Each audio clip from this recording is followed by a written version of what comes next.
My name is Aurora Clare, and in just a moment, I'm going to share my screen. I'm going to speak for a little while about history, and specifically, as Rebecca just mentioned, I'm going to be speaking a little bit about Hanukkah and the role of Jewish women in the sort of evolution of the American Hanukkah tradition.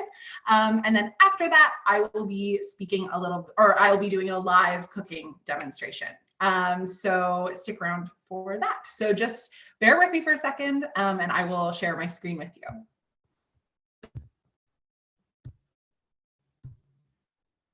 All right. So,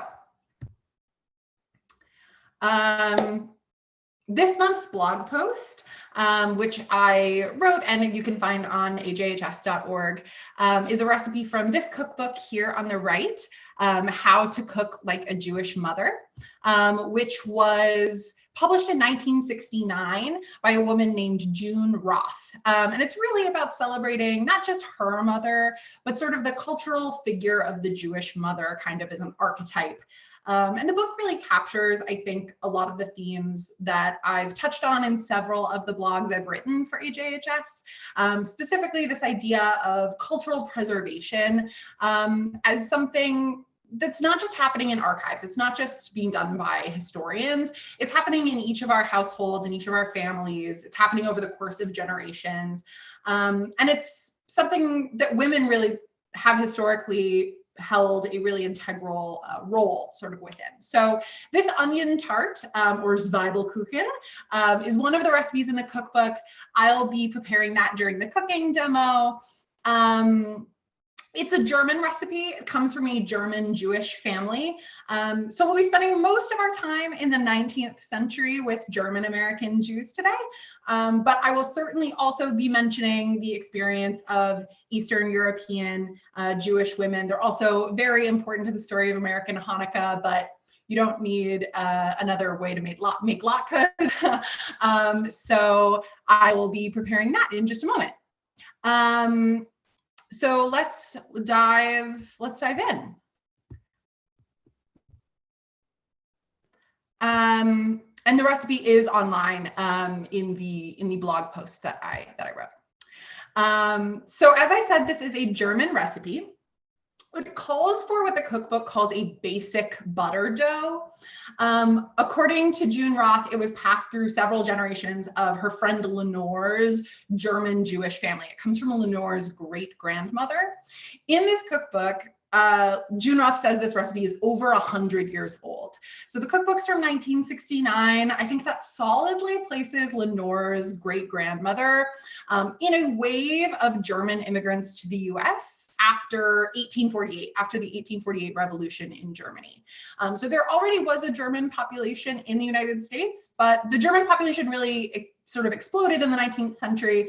5 million Germanic people from Central Europe, a lot of different individual states that now we call Germany, came to the United States at that time because of economic and political sort of factors in Central Europe. So it wasn't just Jewish people coming to the US from Germany at that time, but the numbers here are a little bit fuzzy, but there are about estimated 250,000 Jews in the United States in 1880. A majority of those were German Jews at that time. So we don't know where exactly Lenore's grandmother arrived. She might have come through New York City. She might have spent some time in what was called Klein Deutschland or Little Germany. Today we call it the Lower East Side. But it's also possible that this family was one that moved westward, right? Many German families were moving westward at this time in the 19th century. They might have ended up somewhere like Cincinnati, Ohio. Again, that's, conjecture, but it's possible. Cincinnati had one of the largest Jewish communities outside the American coasts at that time in this country, and a long Jewish history before the 19th century, home to one of the first Jewish hospitals in the country, for example. It was also home to the birth of Reform Judaism, which is important to the history of American Hanukkah. So, so Cincinnati is kind of important to our story. These two rabbis in Cincinnati, two German Reform rabbis, named Isaac Weiss and Max Lilienthal are kind of, we can think of them as the rabbinical kind of fathers of American Hanukkah. This is them. Prior to this moment in the mid-19th century, around the time of the American Civil War, Hanukkah, a pretty minor Jewish holiday, was not really being celebrated on a large scale, wasn't really being celebrated beyond lighting of the menorah, some small domestic observations of the holiday.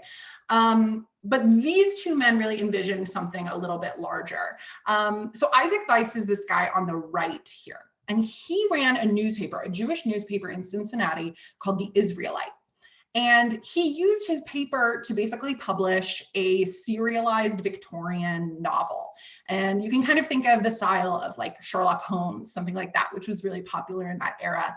But he wrote it about the story of the Maccabees. And he kind of saw the story of the Maccabees as something that could really connect with what was going on nationwide at that time, a real religious fervor in those moments after the American Civil War. He wanted to get people excited in this kind of trendy Victorian way about Jewishness. And Victorian American culture was really obsessed with holidays. There was this real sort of domestic kind of inward emotional turn after the Civil War. And you see this really rapid proliferation of federal holidays. Like in just a few decades, you get Thanksgiving, Christmas, New Year's Day, Arbor Day, Labor Day, Columbus Day, Washington's birthday, Mother's Day, all made into federal holidays. And the idea sort of being, now obviously it's different, especially for the working class and things like that, but the idea was that people would be celebrating at home with their children. So Hanukkah would fit in culturally for Victorians in that way, or he was trying to make Hanukkah kind of relevant in that sense. And he worked with Lilienthal, who's on the left here, to kind of put Hanukkah celebrations into practice. So this illustration on the left here is from Godey's Lady's Book, which is a magazine, and this is from 1850. And that's Queen Victoria's Christmas tree. And the Christmas tree is relevant here because it's a German folk tradition, the Tannenbaum, right? And it's kind of imported to the United States with this wave of German migration. And Queen Victoria had just married Prince Albert, who was German, who's from Saxony. He's also her first cousin, but we're not going to dwell on that. And then she and her family had a Christmas tree, which was widely publicized.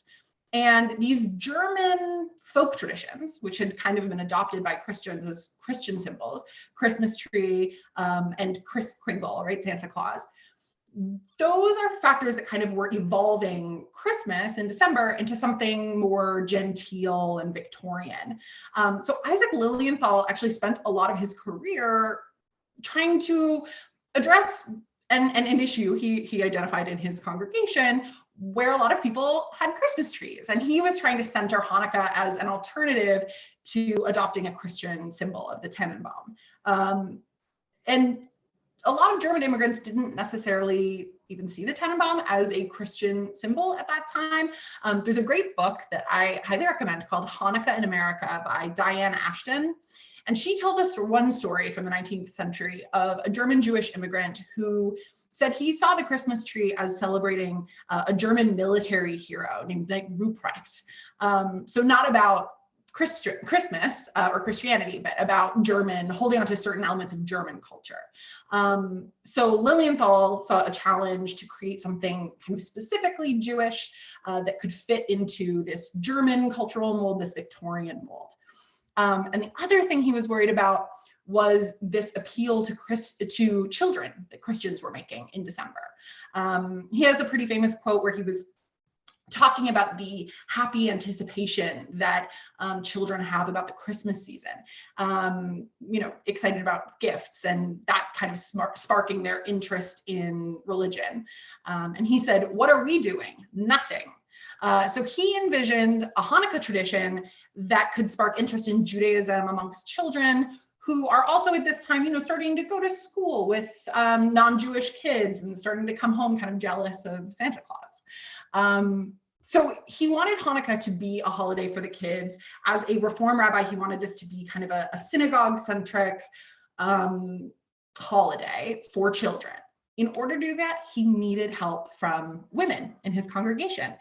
Because the thing about Hanukkah is that because it was such a minor holiday that largely fell outside the formal scope of Talmudic scholarship and rabbinical knowledge, it didn't require his skills as a rabbi to organize these festivals. What it requires was knowledge on how to keep kids happy, how to keep them on task, how to organize a pageant or a play, and how to make food, how to make a feast for a group of people, how to celebrate with tasty treats at home.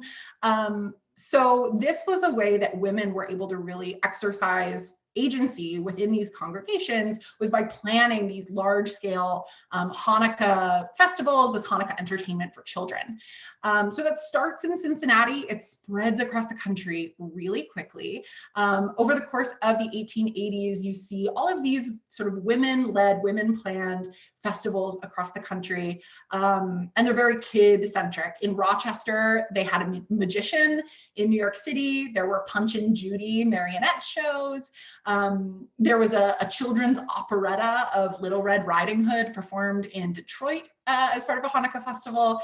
So, not exactly religious texts or anything like that. There was some discussion at the time about whether things should be a little bit more, biblical, but ultimately the goal was to get kids excited about this season, to get kids interested in participating in Jewish life. So on the right here, we have, this is a document actually from the HHS archive.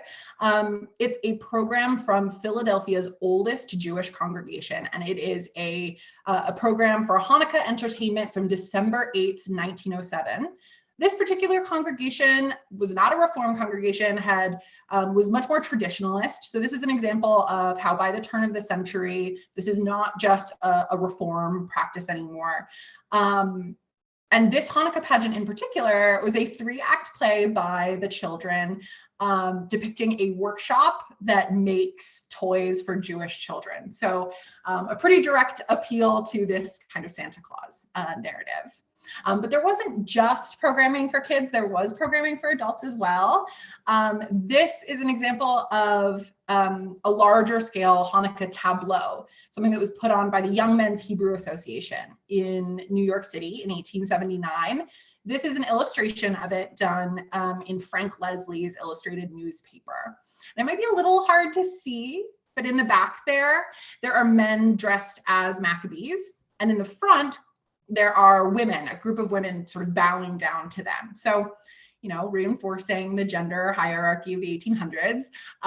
But for adults, rather than just, getting people excited about Hanukkah, the message was really to reinforce Hanukkah as a story of triumph, Jewish masculinity, and this story of resisting assimilation.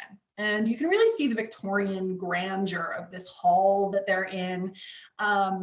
And part of the reason that Hanukkah was so resonant and continues to be, in particular, in this December moment, is that this is a time where non-Christians in the United States feel their otherness, quite acutely. Prior to the Victorian era, Christmas was a pretty rowdy holiday. People would get really drunk and shoot muskets in the street. And even when that starts to get more genteel, it's still a very in-your-face Christmas season. And these grand displays for kids and for adults were really organized to assert visibility for the Jewish community. By the turn of the century, American Hanukkah was already a very unique holiday compared to what had been celebrated before, and certainly what was being celebrated in Europe at the same time. So the next major Jewish migration to the US starts in the 1880s, 1890s. It's from Eastern Europe. Millions of Jewish people arrived around that turn of the century. By the time the US restricted immigration in 1924, there were 2 million Jews in the US, mostly Yiddish speakers, mostly in New York City. And this community arrived with a totally different relationship to this December holiday season, because in Eastern Europe, Christmas was a very violent holiday for Christians, and often there were pogroms on Christmas. So that in-your-face Christmas season in the US was understandably pretty frightening to a lot of new arrivals.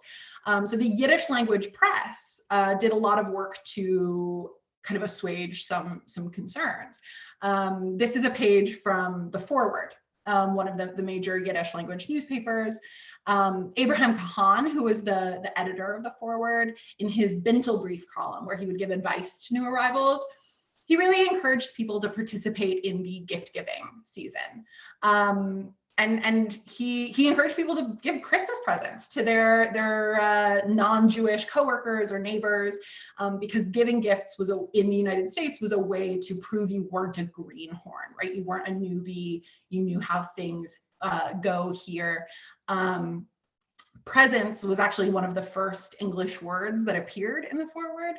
Hanukkah gift giving starts to really take off in the 1880s. No one knows when, beyond Gelt, gift giving started in the United States, but by the 1880s it was really popular.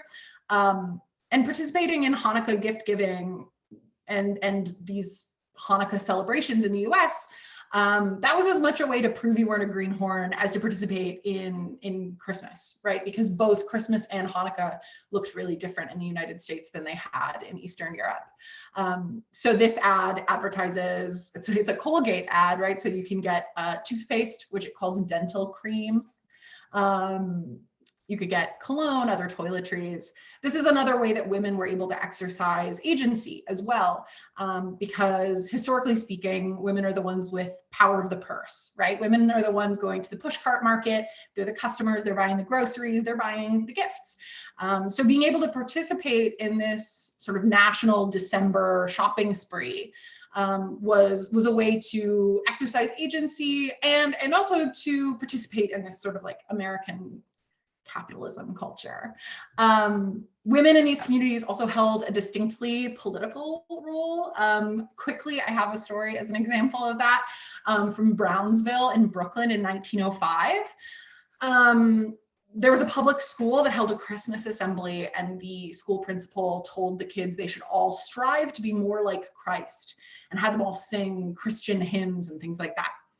And the Jewish parents, rightly, were outraged because this was, part of so many other things in the public school curriculum at the turn of the century designed to, quote unquote, Americanize and functionally convert to Protestant Christianity the children of immigrants.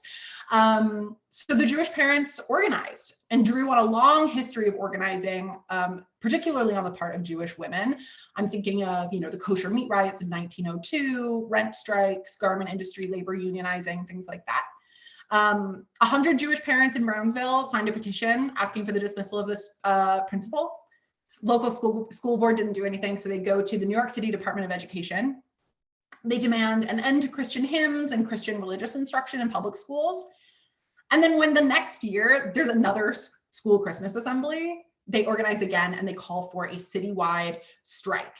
And a third of the city's school children stayed home. That's roughly 20 to 25,000 kids. And it was an organized citywide resistance to Christian hegemony and this Christmas-based assimilation project. And it was driven strongly by Jewish mothers. And it inspired similar boycotts across the country. There was another one in LA. It was making national news. And it kind of starts to create these like vaguely non-denominational like holiday assemblies that we kind of continue to have, which continue to be pretty overtly Christian, but the inclusion of mentions of Hanukkah, the removal of overtly Christian hymns and public school teaching of explicitly Christian things, that was a big win in the early 20th century for Jewish families. Since this is a food history talk, I can't not mention the culinary cultural contributions of this community, right? German Jews, largely because of increased integration between Jews and Gentiles in Central Europe, were eating more broadly what we would think of today as German food. But because of forced isolation of Jewish communities in Eastern Europe, a unique Jewish food tradition existed that came with Yiddish speakers to the United States. And that's something that gets kind of adopted more broadly in the United States as Jewish food. That's why you already know how to make latkes, right? Because of, in particular, like what June Roth is talking about in this cookbook, the passing down of family recipes, the sharing cross-culturally of family recipes. So this onion tart that I'll be making, it's an autumnal German food. It's Zwiebelkuchen. It's not specifically a Jewish dish, but it stands to reason it might be something German Jewish families of the 19th century were eating around Hanukkah. It's certainly in this one German Jewish family's culinary tradition that's passed through the generations there. Just quickly, as we move toward the 1969 publishing of this cookbook, I do want to show a couple of great images from the AJHS photo archive from the mid 20th century.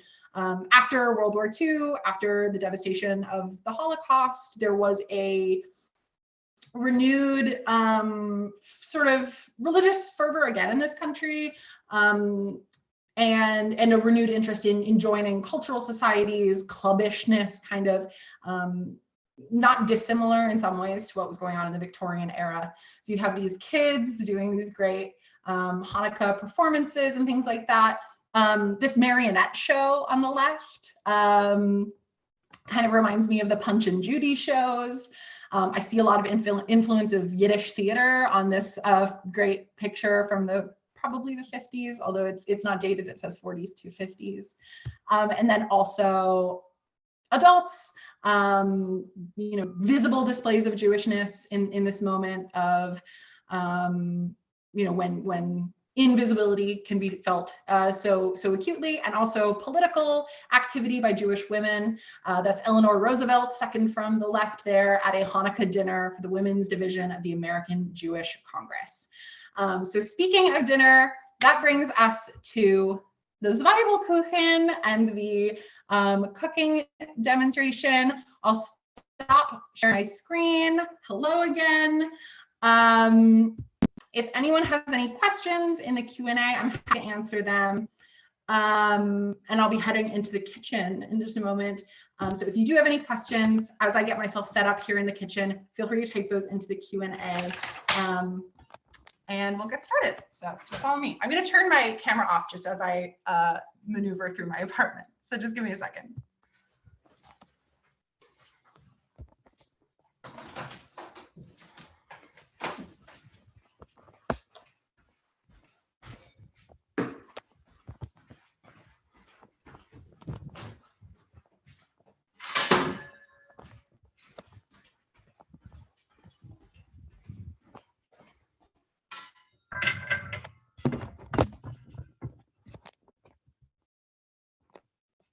And here we are in the kitchen. So I'm going to be making Zwiebelkuchen. I have some things laid out here to do so. I'm just going to grab a few things from the fridge.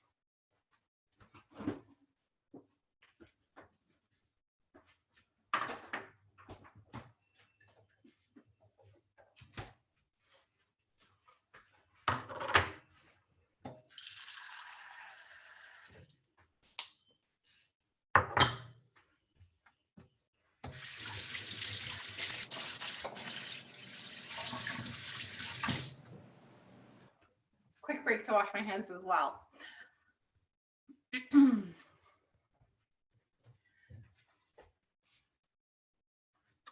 So this dish is a German dish.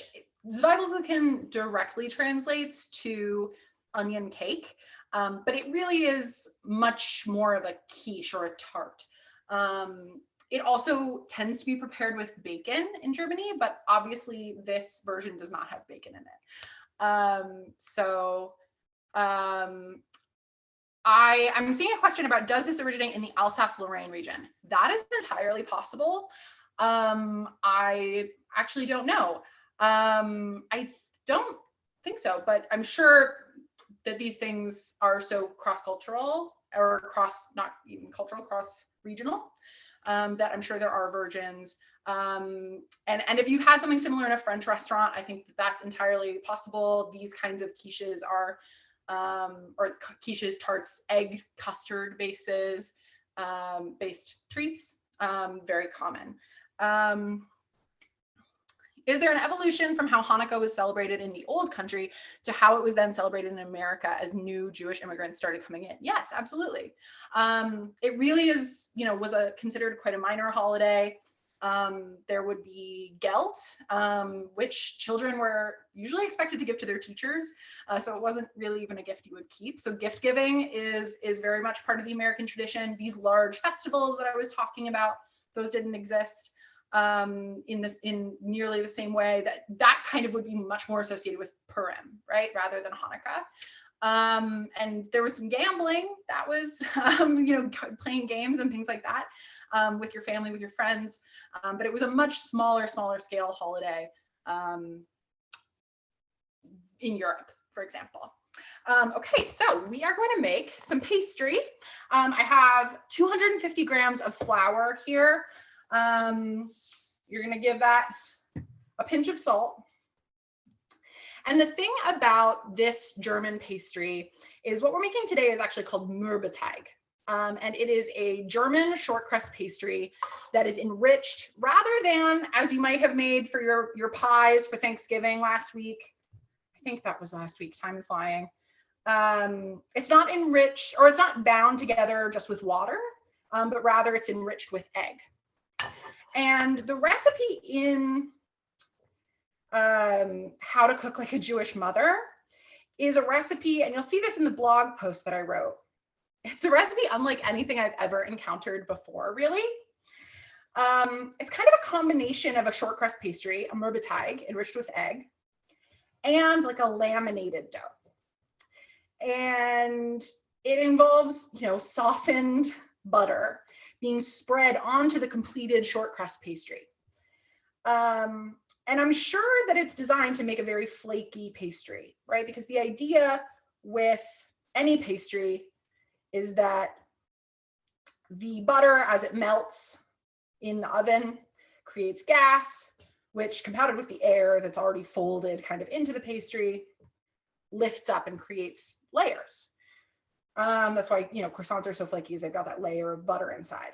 But I could not make heads or tails of the way that this recipe was written in the cookbook. And I can't find a German comparison. So please, if you take a look at that recipe, which there's a picture of the cookbook's version in the blog post, if it makes sense to you, I would love to hear from you. If it looks like something you've cooked, perhaps, if something that was passed down in your family looks like that, I'm fascinated. But I've replaced it with a classical, just short crust pastry. What I'm doing right now is I'm rubbing the butter into the flour with my hands. And that sort of coats the flour in butter before I add the egg. And this is a dough you really do make with your hands. Some German recipes will have you add the egg in the beginning with the butter. I find that gets a little messy. So I'm roughly sort of combining my flour and my butter first together. And you do want there to be some noticeable clumps of butter, because again, that butter melting in the oven, creating air and gas that creates flakiness, that's what makes the mixture tender.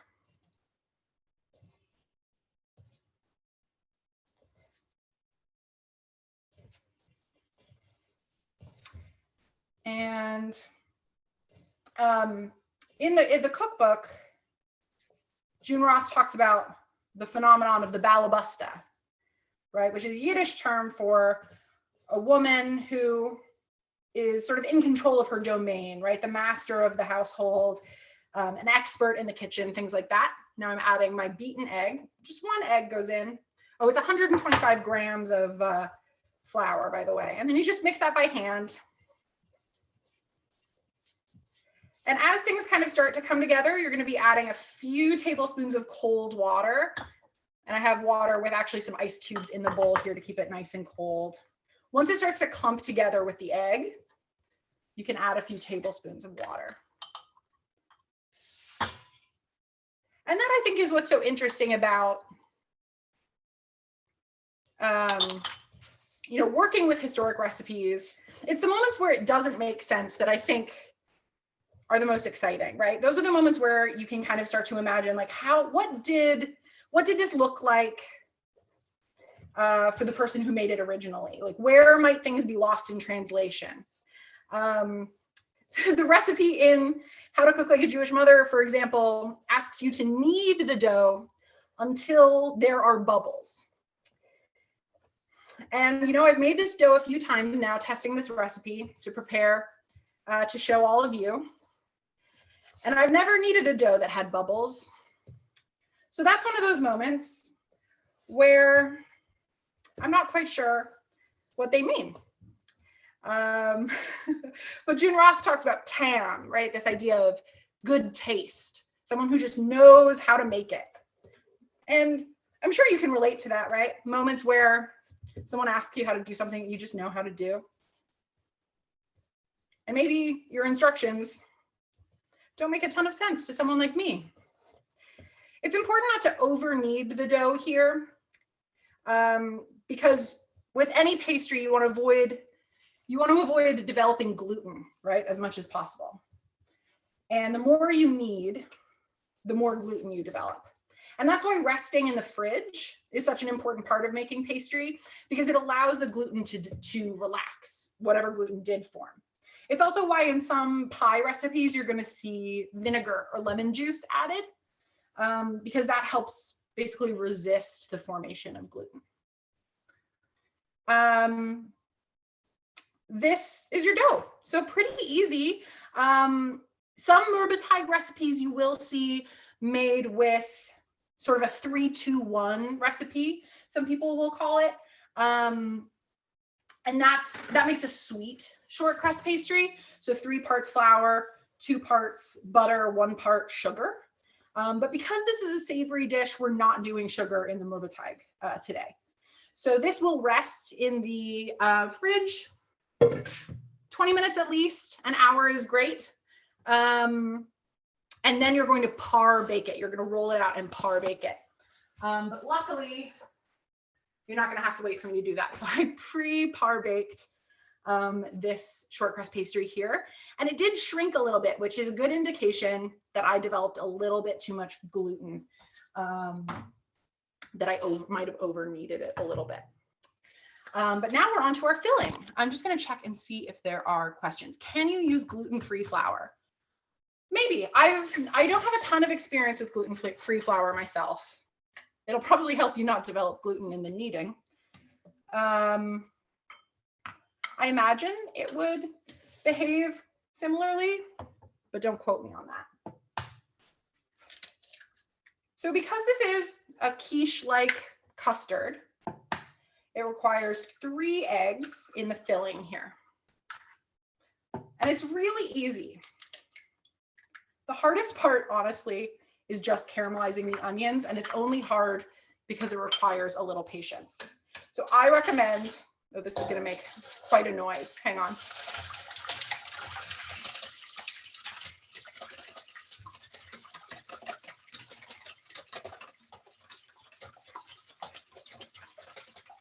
There we go. I recommend caramelizing your onions the day before, because I rarely have the patience to both caramelize onions and make a tart. And you can caramelize in a batch if you want to make some extra. And into the caramelized onions will go 2 teaspoons of caraway seeds. You can omit the caraway seeds if, you know, rye bread's not your thing, but I think it adds a great flavor. That's sour cream going into our eggs here to make a really smooth custard filling.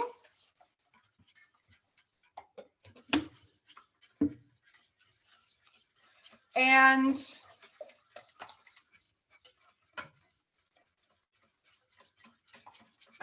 you could probably season it with other things. I saw some Zwiebelkuchen recipes that said nutmeg instead of caraway. I haven't tried it, but if you try it, let me know. This bit just requires some confidence, the mixing of the sour cream and the egg,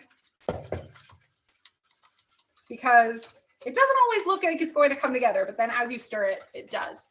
And you could definitely use like a pre-made store-bought pie crust for this if you didn't want to make your own. But pre-made pie crusts often are made with vegetable shortening instead of butter, which does affect the texture a little bit, but the most notable difference will be the lack of egg. Because this dough that's enriched with egg, the egg affects the flavor, but because the egg adds protein to the dough, it also is going to affect the texture. And here I have my caramelized onions. Get yours as dark as you can. They will not darken in the pan or in the oven very much. And the browner they are, the more caramelized they are, the more flavor they have. Maybe I'll tilt this down a little more so you can see better.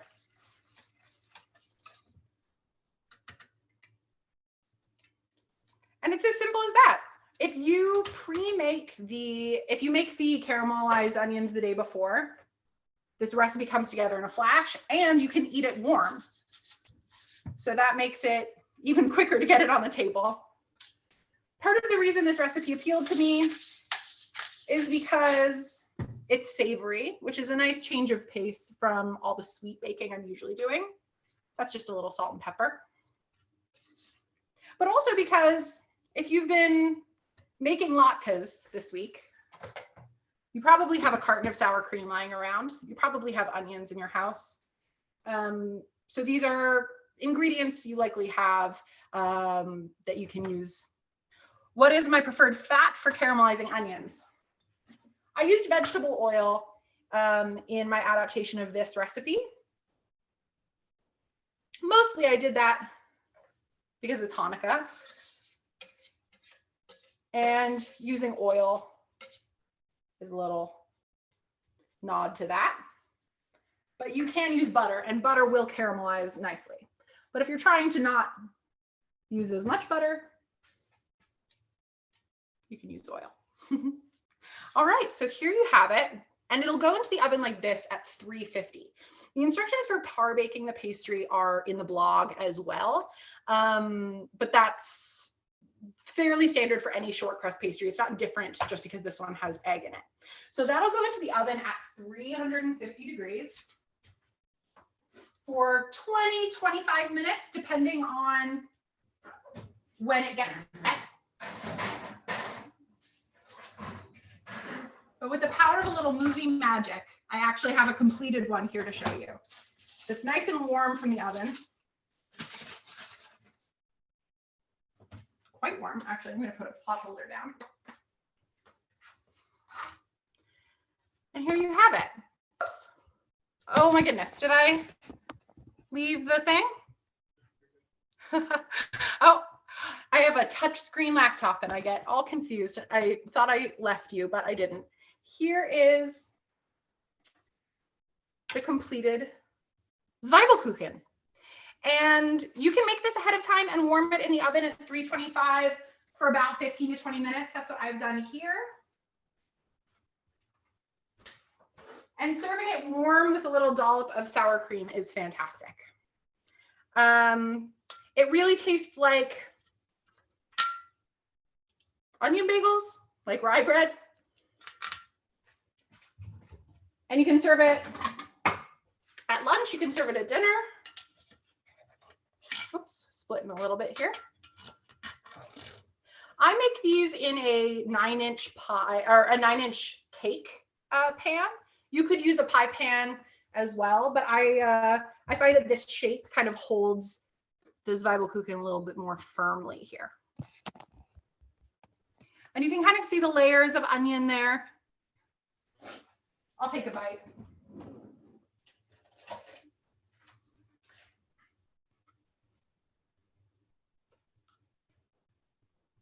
That's great. For a recipe from the 19th century, I'm pretty impressed. And it's always a pleasure to make a historical recipe that genuinely tastes good, because not everything holds up quite as well to the modern palate.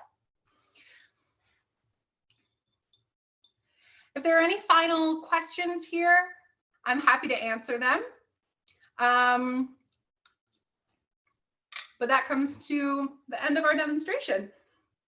It's a really quick and easy treat, so I highly recommend it. Oh, thank you so much, Aurora. It looks delicious. We can see some of the steam coming off of it as well. It's really amazing. We've had so many beautiful comments from our attendees today. Thank you everyone for joining us for this lovely talk and demonstration. There will be a link available on the AJHS YouTube page, and an email will be sent to all attendees with that link. Thank you so much, Aurora, and have a wonderful afternoon, everyone. Take care. Thanks, everybody.